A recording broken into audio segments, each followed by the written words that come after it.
Okay, I think we're ready to get started. Welcome, everyone. Thank you for joining us for Samantha's webinar today on Media Masters. To introduce ourselves here before we get started,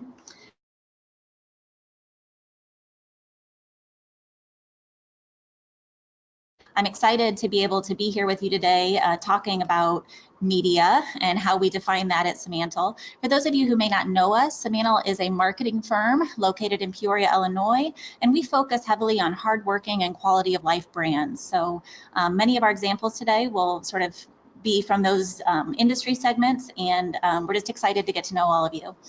Co-presenting with me today is Travis McGlasson. Travis is our Executive Technology Director at Samantle, and Travis has functional responsibility over our paid media, our analytics, elements of our IT and digital strategy areas of our business. And Travis has an extensive background in paid media, so I'm excited to be able to bring his expertise to you today. Travis, you want to introduce yourself? Sure. Hi, everyone. Like Missy said, my name's Travis. I have been in the digital media space in particular for about 12 years, going back to 2007 or so when I launched my first AdWords campaign, and have been working with a variety of B2C and B2B brands during that time period. Done everything from kind of high-level awareness type advertising and done a lot of performance-based demand gen type as well. So. Awesome. Well, I'm excited to hear from Travis today for sure. Before we get started, I want to make sure everyone knows that the recorded webinar from today will be available to you. So don't feel like you have to take crazy fast notes. We will put these out on our website and make sure you guys have access. I also want to note that if any point during our conversation today you want to submit a question, please feel free to use your questions panel, and we will try to either respond in the moment or save those questions until the end and try to get back to you right away.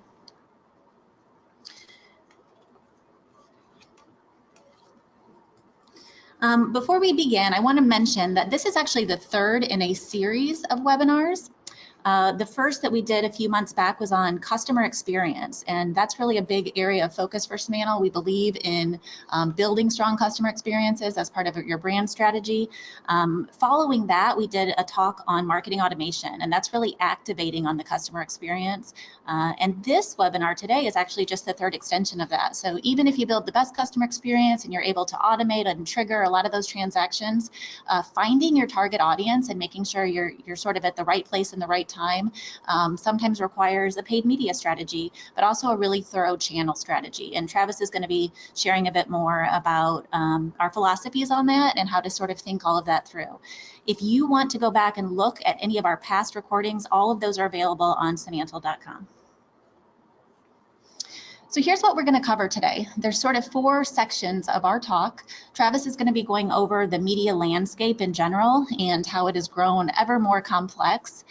He's also going to share with us three trends that are ones that we are watching closely with some examples of creative that sort of mirror those trends in the marketplace. And then I'll be coming back around and I'll talking about how to sort of plan your plan. We know that we have a variety of roles and responsibilities joining us on the call today. And so whether you are the person doing the media or whether you work with an outside partner, we want to kind of dig into the weeds on some things to consider and also provide some insight into how you might want to set up your organization from a team and a budget and a timing standpoint. So before I hand it over to Travis to get started, the first thing we want to do is take a poll. Certainly we have a list of names and titles of who's on the call today, but we'd like to better understand how you view your responsibilities in the organization. So the choices here, and these may not fit exactly, but we'd like to understand, would you say that your role in the organization is sort of the media manager? So whether you're in a leadership role or a strategic role, you have responsibility for it all. End to end, you do it, whether you do it in-house or whether you do it with an agency. You know, that's sort of the one that best describes you. The second choice here is that you're the buyer, meaning you're actually in the tools executing the media buys, and that's more of a technical role. Maybe you rely on an agency for both strategy and execution, or none of the above. Looks like most of you feel like you have primary responsibility for this function, or maybe there's a combination of the two. So good for us to know, because we'll keep that in mind as we go through the presentation today and try to sort of monitor our talking points toward that. All right, so we'll start off with a quote here, and that quote is, in today's marketing and media environment, only the naive and foolish confuse presence with impact. And that quote comes from a former CEO of Coca-Cola, certainly a company that spends a lot in the media space, has a lot of knowledge about what actually works with their target audience. And I think the key thing to take away from there is really the idea that just because you're there doesn't mean somebody's actually listening. We're going to talk about a lot of examples today about how to make sure that if you can develop a strategy or a tactic that gets you there to make sure that people are actually listening to the message you're putting out. So let's start off by taking a look back in the average American living room about 60 years or so ago and talk about a few of the things that we happen to notice here. So the first thing here is that we have this kind of television at the focal point of the living room. Not a whole lot of other distractions happening here. Everyone's kind of focused on what's happening on that screen. You can see the mom on the right has what looks to be a newspaper on her lap, probably looking at a little bit of content on there. And off screen, there might be maybe a kind of living room radio set that's still kind of sitting around there. People are listening to and they can't find what they want on one of the 3 broadcast television channels they're watching. Now let's fast forward to what is basically the modern living room and talk about some of the things that are the same. So we still see that the television here in the middle of the room being the focal point of the living room. Everyone's still kind of sitting around that, but obviously one of the most noticeable changes is the number of screens or number of kind of other distractions that happen to exist alongside that television, right? So everyone around the room, for the most part, is engaging with their own device, and even on those devices, the reality is you can be doing a wide variety of things. So you could be viewing the web, you could be engaging on social media, you could be listening to digital audio, whether that be a podcast or internet audio. And even on your TV, you can be doing all those things at once as well. And so really the number of things that any one of these individuals in the room is doing at one time from a media standpoint has changed drastically.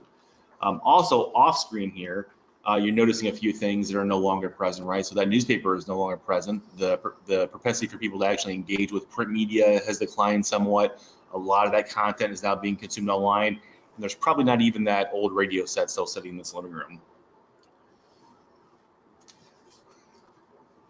So let's talk about kind of the world of media and what really we mean by media nowadays. And traditionally we talk about that in the sense of paid, owned, and earned, or there's abbreviations people use called POEM, the M stands for media. Those 3 categories really kind of sum up all the different things that fall into the media space. For today's conversation, we're primarily going to focus on the paid media space and a little bit on owned media. But let's start off talking about earned media just a little bit because that's also a very important space that has a presence to play in your overall strategy. So when we're talking about earned media, we're primarily talking about folks who are sharing our content on our behalf. We're trying to share our message. That could be through PR, it could be through media relations, it could be through generating kind of virality on social media channels, making sure that we have content that's shareable that other people are posting on our behalf. It could also be about having a robust strategy to generate reviews and customer feedback that can be shared in a public way. Moving into owned media, these are typically channels that are usually owned completely by the brand in some form or fashion. That could be our website, it could be our email campaigns that we have going out to our audience. It could also be the individual social media channels and profiles that we're managing our content through. Now, those things are environments in which we can kind of completely control the message end to end. And usually when people are focusing on that content, we have, for the most part, their full attention. They're engaging with our website or our email within their own browser window or within their particular email platform. On the bottom left here in the paid media space, this is one where we are really slugging out and fighting for attention, right? So in the paid media space, our ads are appearing alongside a wide variety of other ads. We are appearing oftentimes within other people's content. So if I'm viewing a web page and I'm scrolling through an article for a news site, one of our ads may appear along that scroll, but it's really not the focal point of what actually people are trying to accomplish on that site. And so the way that we execute each one of these different circles is going to be different depending upon what our end goal is. And paid media in particular is one where we really are trying to fight for eyeballs and fight for attention. We'll talk about some different strategies and how we can accomplish that here a little bit later on.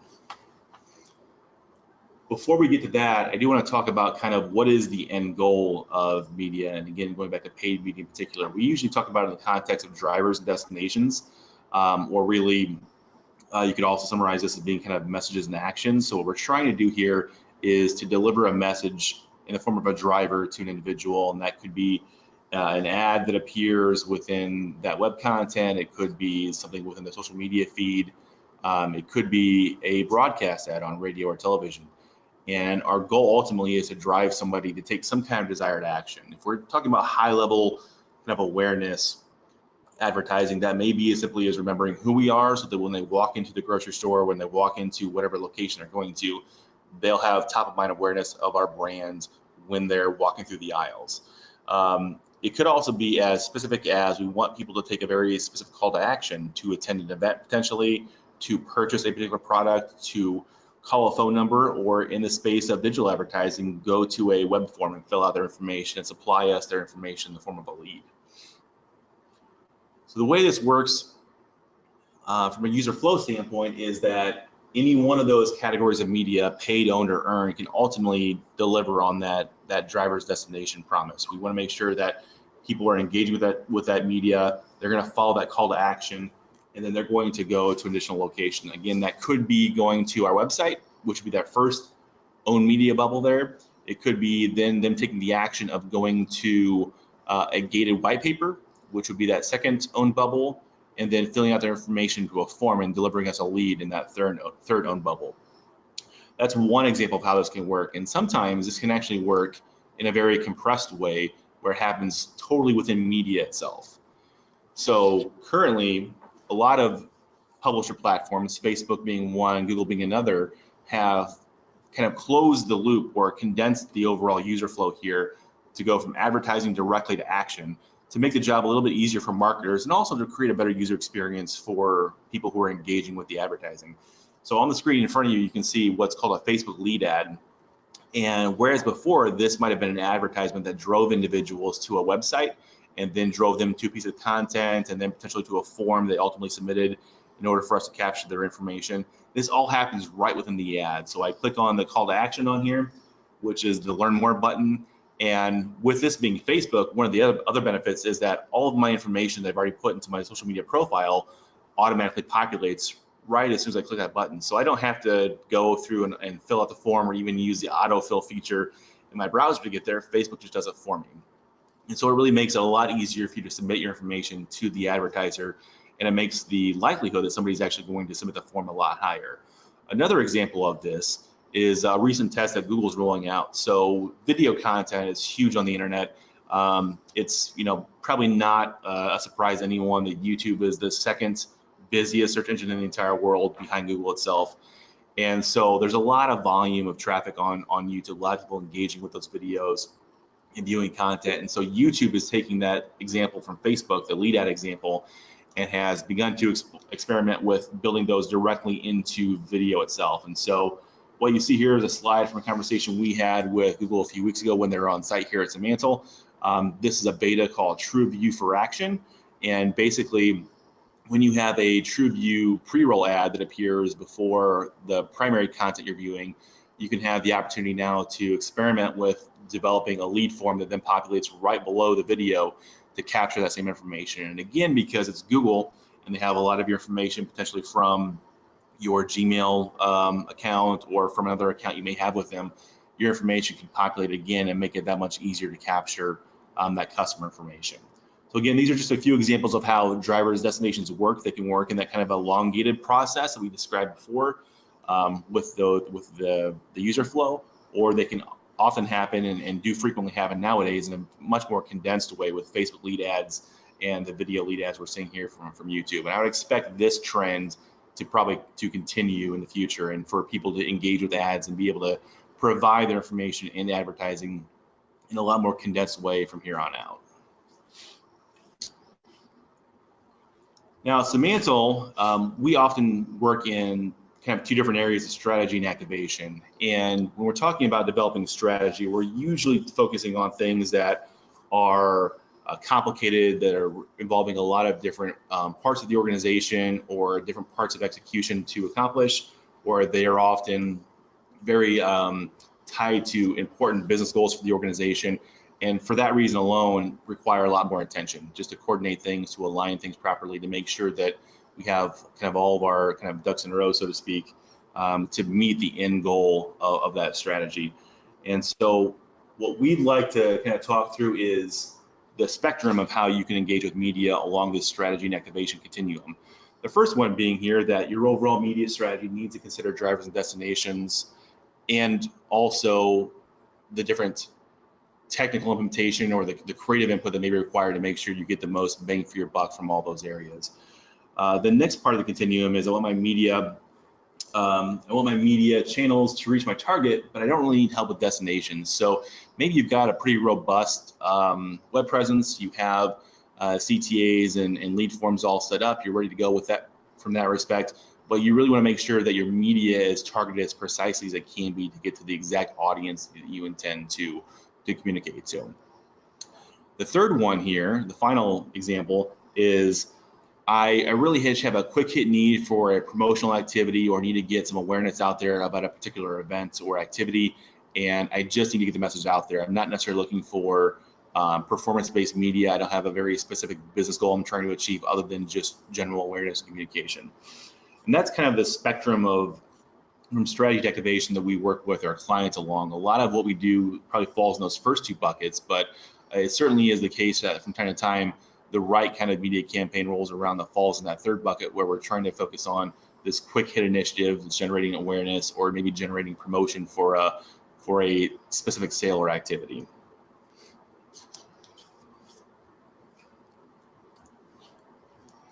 Now let's talk about some of the challenges that can occur in each one of those categories. So often as we go towards the latter two of those bullets on the continuum, there can sometimes be challenges when tactics are decided before channels. And so this is usually kind of like the eyes glaze over and people see stars about the new cool technology, right? So they want to incorporate some kind of unique video or AR, VR, all of those things that are kind of buzzwordy in the technology space. And we get really focused on that without making sure that ultimately whatever that end tactic is the right tactic for the audience we're trying to reach. An example of that could be maybe we're looking for a certain age demographic, right? So an older generation may not be as amenable to engaging with the AR, VR scenario, for instance, as the younger generation may be. The next one is creative is decided absent of a channel conversation. So like we talked about before, video is a really engaging format. Lots of people want to engage with that kind of content, but maybe our audience is not engaged in a lot of those video formats, or the method in which we need to communicate to them is not complementary of video. So maybe we need to have a message that reaches people through an audio format as opposed to a video format, and that can create challenges. The last one, media strategy plan, involves some drivers but not all. So when we look at that, one of the first two examples in that continuum, this could be a situation in which we develop a really robust media strategy, but we don't take the time to really focus on developing a follow-on communication strategy to make the most use of those media leads that are coming in through follow-on communication via email, or sales leads are being followed up by individuals in a sales role, for instance. Let's go ahead and take a minute here and pause for one more poll, and we're going to incorporate the kind of previous strategy and activation continuum discussion that we just had. So if you were to describe your media strategy or your main media focus along that continuum, being your overall media strategy needs considered, or I need media channels to fit my audience better, or finally I just need a place to be able to put media and creative to be able to execute quickly. It looks like the majority of you are following, well, actually it's splitting up a little bit more. So it looks like everyone's kind of spread out fairly evenly across the continuum, across all three of those areas, which is interesting. I think regardless of which one of those areas you fall under, the next few slides we're going to go over regarding trends are going to be applicable and useful to you. So we're going to go ahead and continue on and jump into some of the trend information. All right, so the first one here, really this kind of alludes back to the previous two living room photos we looked at. The volume of ads continues to increase, and this is true regardless of what format we're talking about. And really, digital advertising in particular has been one of the drivers that's caused us to grow exponentially. On the screen, you guys can see this kind of MarTech ecosystem that has developed. And these slides are probably familiar to you if you've seen any of these images in the last few years. But this is a regular kind of catalog of all the ad tech and MarTech solutions that exist. going back to 2011 here on the left, where there were only about 150 different platforms out there. And those were primarily focused on things like quick email platforms, a few web analytics platforms, a handful of ad platforms. To the right, where we see almost 7,000 different platforms that now exist, the vast majority of those being in kind of the ad tech space and being in the data space and being in that email/marketing automation space. And so the variety of ways that individuals can reach out to an audience has grown exponentially, and the variety of kind of opportunities you have or distractions you have in developing your media campaign have also gotten much more complicated. Given that, let's talk about how we can actually leverage creative to actually make a much more impactful ad experience for our users. The first one we're going to talk about here is an example that we built for CAT certified use, and I want to point out too that this is an impactful visual showing a schematic of a dozer, and really that image really kind of calls into focus the degree of detail using that kind of schematic layout that CAT goes through before certifying a machine. The other important thing to note here about this ad is the kind of ad format that it's in, which is a carousel ad. And so when we're looking at the variety of ad formats we have, it's really easy to create one quick, simple, static image, throw it up there on Facebook or throw it up there on a display platform and be done with it and assume that that's going to generate the kind of activity we want from a media standpoint. And the reality is we really need to think about not only how these ads look, but how they function in front of the user to make sure that we're distinguishing our advertising from the rest of the competition. The other thing we're going to discuss is the importance of movement. So especially in the mobile environment, when individuals are usually engaging with a reasonable amount of text on the screen in front of them, utilizing video and video that's activated by motion can be a very easy way to garner the attention of the user and distract them from the original content they want to go consume. So here you see some in-platform video that as you scroll through, the video activates. The story of the video kind of plays out during the course of the scroll, and it's highly impactful. It's really high quality video. It grabs the attention of the viewer and holds their attention by the time they get to the bottom of the content. Other examples that we can point to from a video standpoint actually incorporate the ability to manipulate videos as people are scrolling through the ad. So for instance, if we had a car ad that shows the layout of a car and that you can kind of scroll through and change the color as an example. So motion is really, really important. The video that we're showing now is a cat dozer example that we did a little while back for Caterpillar, and this one really just leverages kind of what we know about the ad platform being Facebook here, and a way to create a Facebook ad that really looks like a fairly static display ad appearing within your newsfeed, and leverage our kind of creative understanding of how we can leverage video within this ad to create a really impactful ad that stands out from what you might see in your newsfeed. So as you're originally scrolling through this, you think, static, kind of nicely laid out image, but there's not a whole lot happening here until you actually scroll through. And because video can autoplay on Facebook, this ad actually jumps out at you from the get-go, and you can see those are scrolling through and kind of grading the terrain around you and really creating a very unique visual that stands out from the rest of the things that you're seeing within your newsfeed. Okay, so let's move on to the next trend, which is that consumers expect curated content.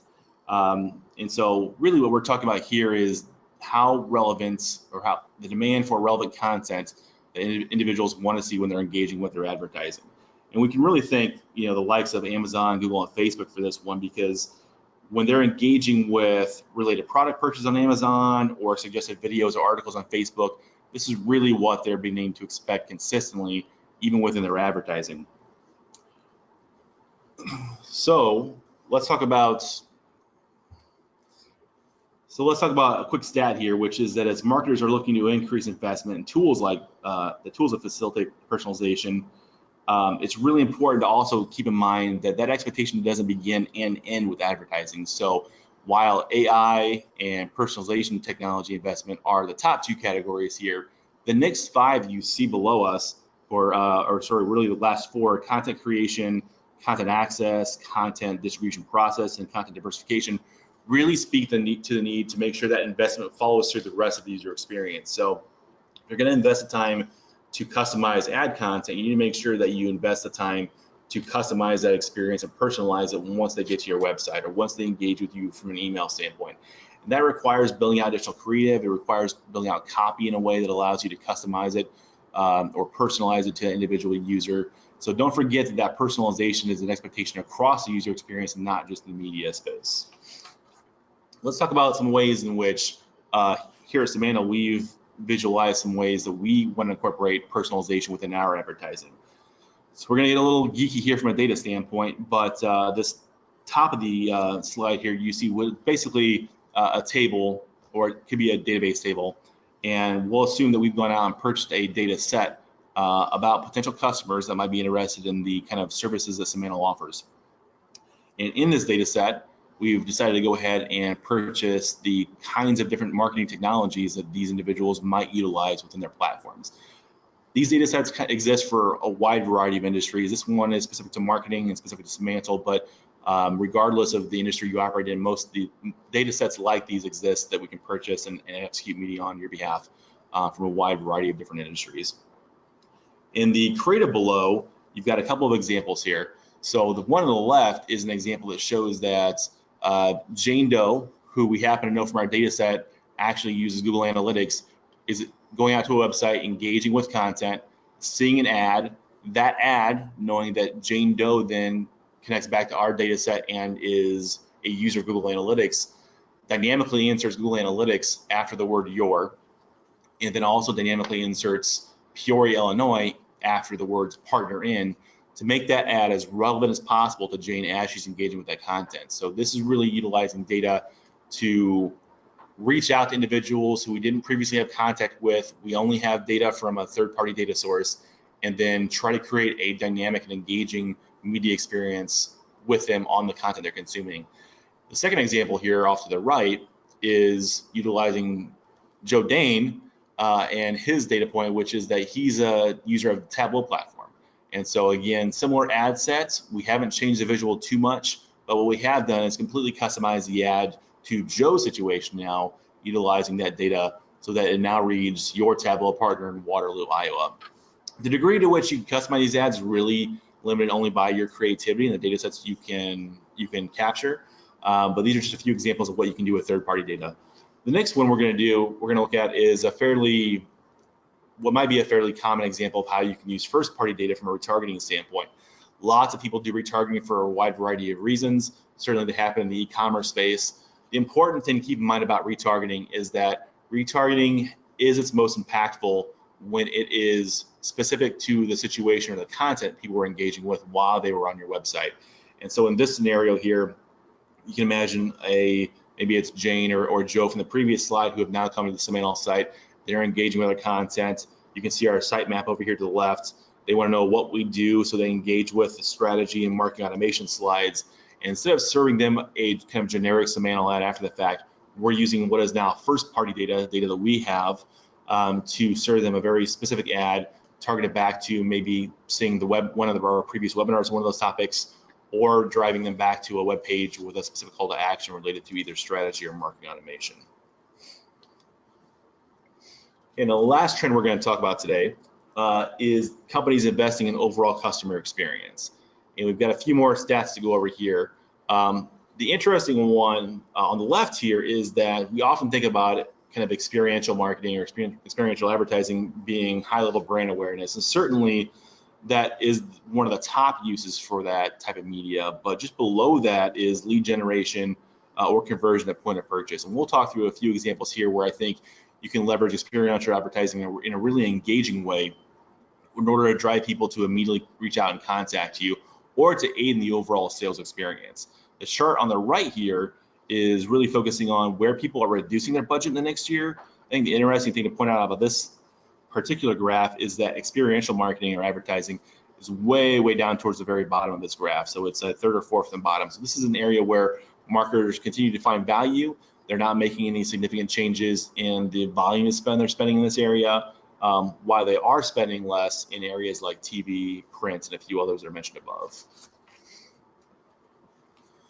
So let's talk through a few real-world examples here. The first one here is a campaign that we built for Caterpillar for their Bauma trade show in Europe earlier this year. And this is an AR VR app that was created in order to kind of show the ins and outs of one of the dozers on site utilizing mobile technology. This is a couple of photos of people engaging with an iPad to see kind of what's inside of that dozer and see the inner workings of it. And from a media standpoint, it's interesting because we can leverage media to deliver people to these kinds of digital experiences, these kinds of digital applications that can then enhance the overall sales process. So imagine a customer being able to engage with in either an AR or VR format with a large machine like a dozer, wherever they happen to be, and kind of walk around it, get a feel for how big the machine is, be able to see the inner workings of the machine, all within their mobile device, whether that be their mobile phone or a tablet. The next example we're going to look at is one where this advertising is really delivering additional value. So this is a billboard that a billboard campaign rather, that BMW started throughout Germany, and they have these billboards located across a large variety of metro areas. And the goal here was to show the additional value that BMW can bring from a technology standpoint. So these maps are parking maps, and you can see the kind of color coding of streets on here, the blue color coding that is on the screen. And these signify areas of high availability of parking. So if you're driving around your BMW and you want to find this information is also available right in your dashboard. It can be sent right down to your individual car, and you can find, that kind of really important information when you're trying to find a spot during kind of, the midday stop for lunch, or if you're trying to find a spot first thing in the morning when you arrive at the office where a parking spot might be available. So again, a good example of how we're delivering or adding to the value of that user experience by the kind of content we're sharing from an advertising standpoint.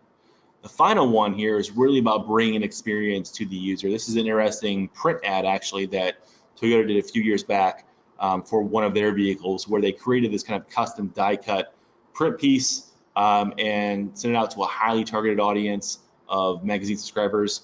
And when you open this up, you have this kind of pop-out experience where the steering wheel and different parts of the dashboard actually come out at you.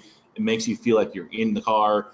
The experience with the print ad continues on to, if you can see kind of where the left and right thumb are, where there are a couple of metal contacts that then also show the beats per minute of the user on the dashboard itself to show kind of how your heart rate's picking up as you're driving in this vehicle. And although you can't see it obviously in the ad or in the slide, Toyota even treated the actual ad itself with kind of like a new car smell treatment. And so really all your senses were engaged when experiencing this ad, and created a really unique experience that then kind of made you feel like you were in that car and gave you kind of an idea of what owning this car might feel like if you were to go to the dealer lot. Awesome. Well, those were amazing examples, Travis. And I love that, you started talking about the complexity of the landscape and how all the channels need to be integrated to pay off the customer experience.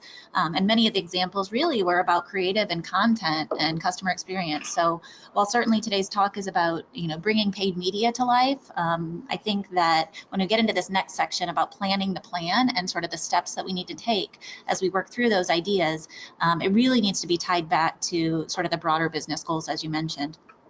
So on this slide, this is step one in the way Semantle works. And we felt this was important to share with everyone on the call today, because there may be some synergies or at least some ideas that you have about how you can be leveraging some of this process within your own organizations to further enhance your media. So on the right-hand side here, you're going to see a whole host of bullets on each phase of our work.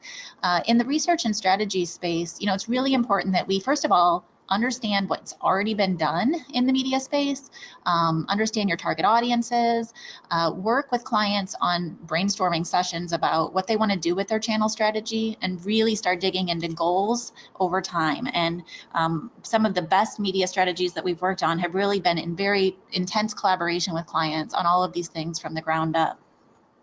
So whether you were working with an agency like Semantle, or whether you're just planning your media inside your own organizations, or maybe you're a part of an agency yourself. So here are some of the key workshop questions that we like to ask at the beginning of a media campaign. Who are the target audience and the closest competitors? What have you done before and what has worked well? Is there historical performance data? What concerns do you have? Is there cyclicality to your buying cycle. All of those are really important things to understand before you buy paid media. And the way that we do that at Simantel is we actually purchase a whole host of subscriptions to different research platforms and technology tools, all of which provide us a little bit different lens into the potential answers to those questions if the clients we work with don't necessarily know off the bat. And so I don't want to go through this next slide in a great amount of detail, other than to give you a few examples here of how these tools can be used.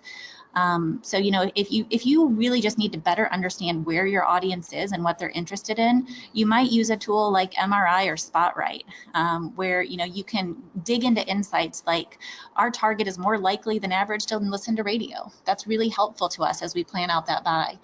Or maybe you want to target women who are 25 to 34 and you need to know what other products they're interested in so that you can sort of follow their behavior. Those are all insights that, regardless if it's paid media or just marketing planning, we can use these media research tools to dig into that. Conversely, maybe it's not so much about understanding the target audience, maybe it's understanding the competition. And maybe you need to know what some of your biggest competitors are doing in the paid search space, so you know how much to spend for some of those key search terms. So lots of good research and data here, and a lot of these are free and easy to use. Some of them do require more paid subscriptions, but would encourage you guys to look into some of these tools. So after you do your research and you start to get a general sense of, the strategy that you want to take, then you're really digging into the plan.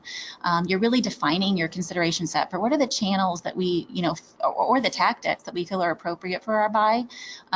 At Simantel, we have a process that we use that we actually push out requests for proposals to all the media vendors that we feel would be in our consideration set, and we evaluate those proposals on return, and then we start the negotiation process, really trying to get those buys down to the level that we feel is appropriate for our client's budget. And only then do we put a flow chart or a plan in front of the client to react to. And I'm going to show you an example of that here in a minute. All of these steps are important because they do require iteration and collaboration. And so you guys are probably aware of this and doing these kinds of things within your organization as well. When we get into the planning stage, though, we thought it was important to talk about defining objectives. And we're going to get into a little bit of data and granularity here, but it'll give you kind of a under the hood view of the way that Simantel thinks about planning a media buy. So as with any marketing campaign, typically we're asking clients, what is it that you're trying to accomplish? Is it just general awareness? Are you trying to drive leads into your organization? Is it more of a positioning within the marketplace? What is it? And truth be told, usually it's some combination of these things, right? In order to drive leads, you usually have to drive some awareness. So this is actually a very intentional conversation where we talk about business goals, objectives in media, key performance indicators, what's going to tell you that you got there, and then what are the specific metrics or numbers that we can use to work with you to measure the effectiveness of your media over time. So one way that we do that, just to kind of show you the math, is that we set benchmarks. We say, based on your media budget, let's say you had $100,000 to spend, how many impressions is that going to get you within the channels that we've researched to activate? And then maybe this is a lead gen campaign where you are trying to drive unique visitors to your website. What do we think the conversion of those impressions might be? Is it 0.5%? And then if we get those visitors there, how many of those are going to convert to a lead? How many are going to fill out a form that you can actually follow up on? And then even further than that, if you have those leads, what's the likelihood that your sales team is actually going to convert them into a sale? We're working with a higher ed organization right now where the cycle time to actually get somebody signed up for an executive master's program, it's a pretty long lead time, so their conversion here might not be as high, but that's why those conversations are so intentional at the beginning to make sure you're getting the biggest bang for your buck. Now, it's not that easy, right? The world of media is complex, as Travis mentioned, and so we have to intentionally sort of draw out within the channels that we feel are appropriate, what are the benchmark click-through rates or conversions that we can rely on. In this example, as I mentioned before, let's say that among social, display, print, and search, the client wants to spend $100,000, which is going to achieve 2.6 million impressions, but only 65 form submits. Then the question becomes, is that, an ROI for you that you're willing to spend? And if it's not enough, we may increase the buy, or if it's too little, we have to have those conversations as well. And I'd end on this note in the planning stage just by saying that this can get very complex. This is a Facebook campaign example that was taking many markets into account throughout the United States. And so, you know, we kind of work the math and have these conversations on the expected ROI with the clients. Now, keep in mind, and this is an important point that Travis always reminds me, just spending more does not always achieve the same results, because at the end of the day, the audience is only so big. And so if that means that we have to, you know, limit the spend and test some things and not do it all at once so that we can optimize and move the money around to support the best buy, we want to do that. And we'll talk a little bit about the optimization methodology here in a minute. But hopefully through these examples, you see that media strategy is really directional. You know, at the time that we're planning a buy with a client, it's we make some educated guesses based on the research and past experience about what the best breakdown of the budget might be, but then we have to monitor the overall response to the call to action. As Travis mentioned, the creative really, really matters, and we got to measure that across different channels and tactics. The number of impressions we buy might not achieve the same qualified conversions depending on the channel strategy. So we just always try to balance all of that and come back with regular recommendations. And if you are responsible for media in your organization, this obviously numbers are a great way to communicate sort of what's happening. That said, we also think it's important to note that as part of the plan, we love to follow the 80-20 rule, meaning that we want to continue to do 80% of tactics and channels that are proven. You know, we have data to show that this is going to work, our audience are going to be there, it's worked before, perhaps.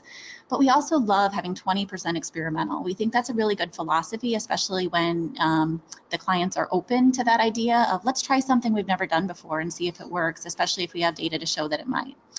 So it might be something you try to integrate into your overall planning.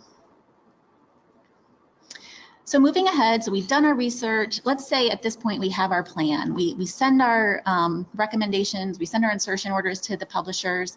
Now we're into the point where we actually have to start monitoring what's happening. So this might look familiar. This is what we call a flow chart. So this would be the outcome of the plan. As you can see here, this is an example from Facebook. We specifically break down what ads we might be running, exactly the budget month over month and where it will be spent. This slide in and of itself takes time to manage because within the media space, you might get credit some months, you might achieve more, and you need to reallocate the money. You need to make sure that you are getting what you paid for. So often we talk to clients who unfortunately don't have the bench strength to manage at this level of granularity, and they're not sure once they place a buy if they actually got what they were hoping for. So we have an entire team of people that focus just on trying to make sure that the plan delivered on what we said we were going to pay for. But we also have a team of people here that help execute those buys within some very specific platforms, and they're highly skilled and technical in these. I'm going to let Travis talk for just a minute about some of these tools that you see on screen and sort of how we made decisions on what tools to use and how you might want to consider that within your organization. Thanks, Misty. So a few of these logos may be familiar. I mean, Google recently changed a lot of their platform names, so the names and logos are slightly adjusted. But the first one on the left here is Google Ads. For those individuals who may be kind of that one-stop shop and maybe managing a lot of their media on their own, Google Ads is always a great platform to get started on, also with Facebook Business Manager. But it's a fairly simple but yet robust platform where you can actually execute paid search campaigns out of on the Google network. You can execute display campaigns out of, and even a little bit of video, and still get the robustness of targeting people based on location and affinity in certain audiences and whatnot. The next one on here, Campaign Manager, used to be a DoubleClick product, now owned by Google, and we really leverage this tool in order to serve our media assets to a lot of third parties, a lot of publisher networks, a lot of other ad tech companies, and also to validate that those ads are being served in the way that we expect them to be served. So it also provides us that kind of additional insurance that we're actually getting legitimate views for our media ads, we're getting legitimate views from the right areas that we're targeting physically, and just kind of cut down on overall ad fraud. The last one on here, Display and Video 360, is a pretty robust programmatic platform. So if you've kind of moved up and you want to use a lot of first or third party data, you want to get highly targeted campaigns, you want to be able to do connected TV or digital audio, all within the same platform, Display and Video 360 is kind of the premium programmatic platform that Google offers that we also leverage on behalf of our clients to do a lot of our programmatic in-house advertising. Awesome.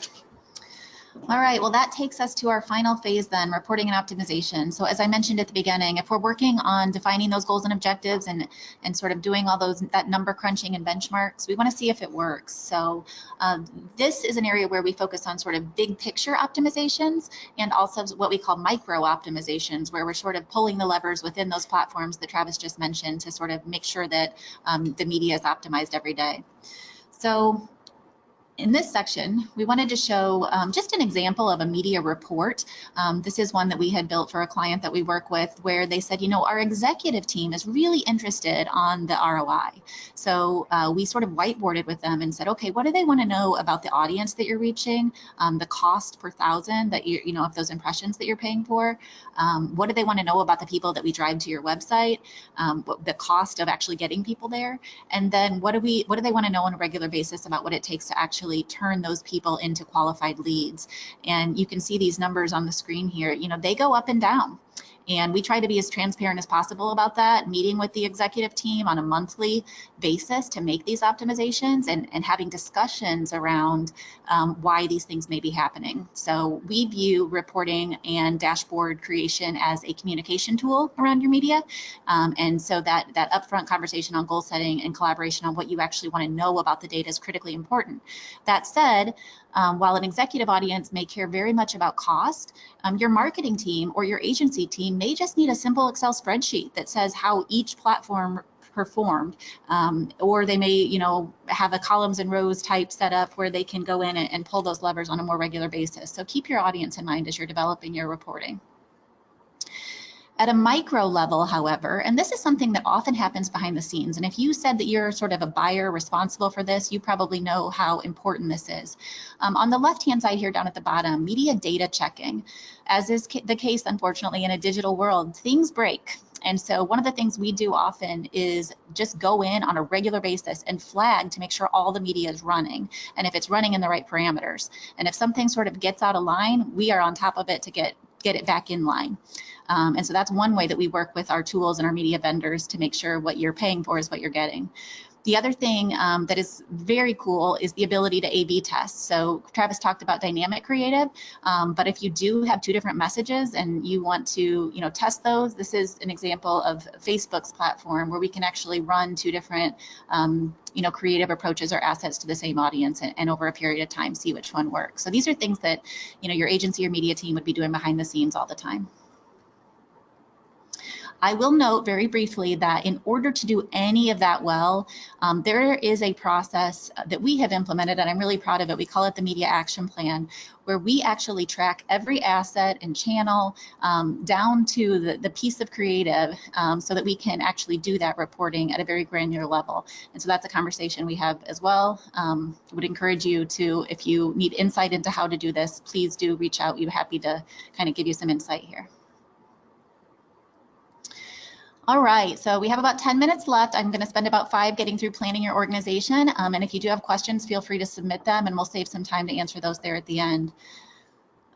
So setting up your organization. Now, depending on the complexity of buy, I'm certainly not suggesting that you might need all of these roles. Maybe you're one person, maybe you're that guy on the left and you're like, this is all me. But in a typical media agency, there's usually something called a media planner. And this person really takes full strategy responsibility for doing the research, making the channel recommendations, and really becoming a subject matter expert. We absolutely have those at Semantle.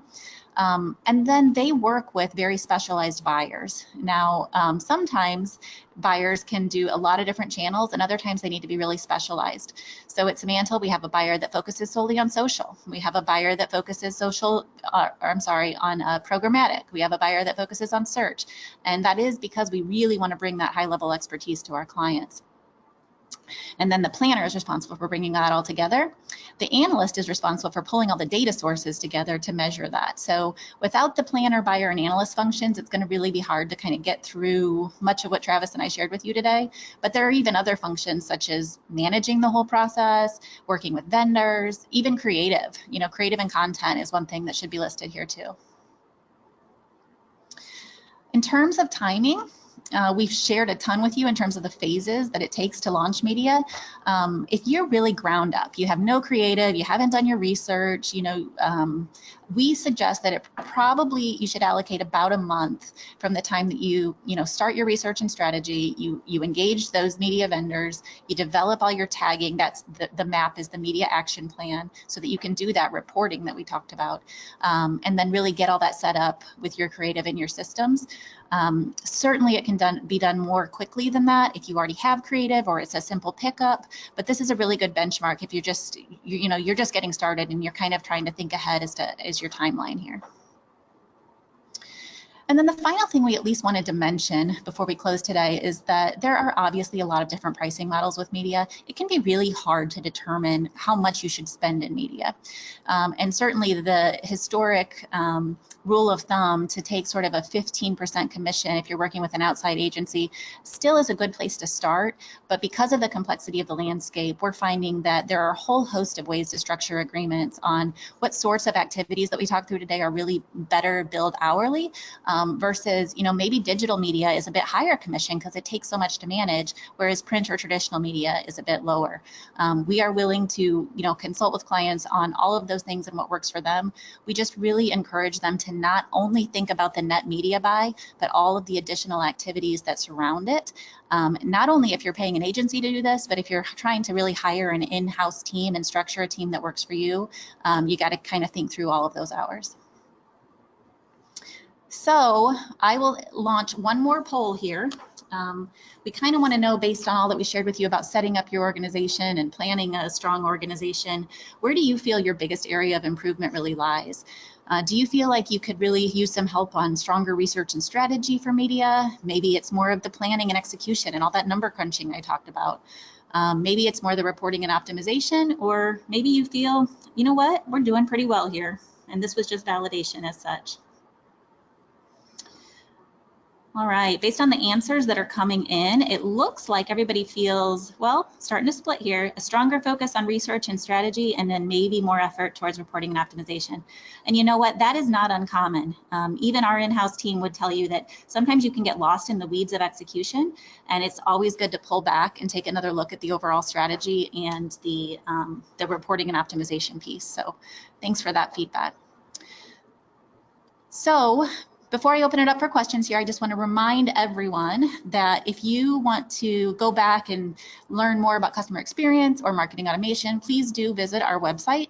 And we're so happy that you're here to kind of hear about how to become a master of media. Hopefully you took some insights away that kind of will make you feel smarter as you have these conversations in your organization. So I'm going to open it up for questions for Travis and I. You have our contact information here. Feel free to reach out to either one of us directly. Our email addresses are listed there. And here's a question that had just come in for Travis, actually. It says you talked a lot about digital media today, but you also mentioned that traditional forms of media are maybe declining. So help us understand, Travis, in our world and in working with some of those trade publications and that sort of thing, what are some of the trends that you're seeing there and some things our audience needs to be aware of? Yeah, I think the interesting thing about some of the decline we see in some of those media spaces is that it's not even necessarily the case that that spend is changing from one hand to another. I mean, certainly in the space of TV, we talked earlier about the fact that looking at that 1960s TV to the modern TV, that you can be watching 3 channels of broadcast television. The first example. The second example is hundreds of cable and satellite channels, and even within those is a variety of different online options like Netflix, Amazon Prime Video, connected TV. And so sometimes those executions, those advertising placements can be done through digital formats. So we do connected TV, we do digital audio through platforms like Spotify and Pandora and iHeartRadio, all through DV360 like we showed you earlier. And so while you may be serving ads through the same kind of end technology through that TV, it can very often show up as a whole different kind of spend. Print, is very similar. There's a lot of people who are playing in the print space who are trying to make the gap from being solely a print publisher to being kind of more of a multimedia publishing house. That's happening with a lot of content creator, a lot of traditional kind of newspaper type companies, magazine sites that are bridging the gap. So the other thing too is that I don't want to totally discount, because as you saw with that Toyota example, there's a lot of innovative things that can still be done in the print space. There are a lot of innovative things that can be done with kind of digital out of home that can still drive a high degree of strategy, a high degree of interaction that can deliver for your brand. So while we see dollars trending from one direction to the other, it isn't exclusively the sense that like digital media is king now and traditional forms are no longer as important. It's really about the how that would determine what's most suitable for you and for your plan. That's a good answer. Okay, we got one more question I think we have time for, and it was, is the reporting included in the media budget? So again, I think that's a great question. It's actually something that we can customize for our clients. As I mentioned, sometimes reporting is required to optimize media, and in that instance, we really try to figure out how that's part of the total media package. And other times, maybe that executive dashboard that I shared, that's a completely different service that Simantel offers, and requires an entirely different strategic conversation about who do you need to be communicating with and at what level and in what format is that going to make sense to them, and so that might be priced separately. Yeah, and I would say keep in mind too that spectrum or continuum we showed earlier from strategy activation and the conversations around drivers and destinations, because a media campaign may be one link in a much larger chain of activities that are happening as part of a campaign, and so like the degree of reporting you're going to want are going to vary based on how many links are in that chain. So for instance, if we're just doing one of those kind of quick hit promotional media campaigns, maybe it is only media that we're reporting on.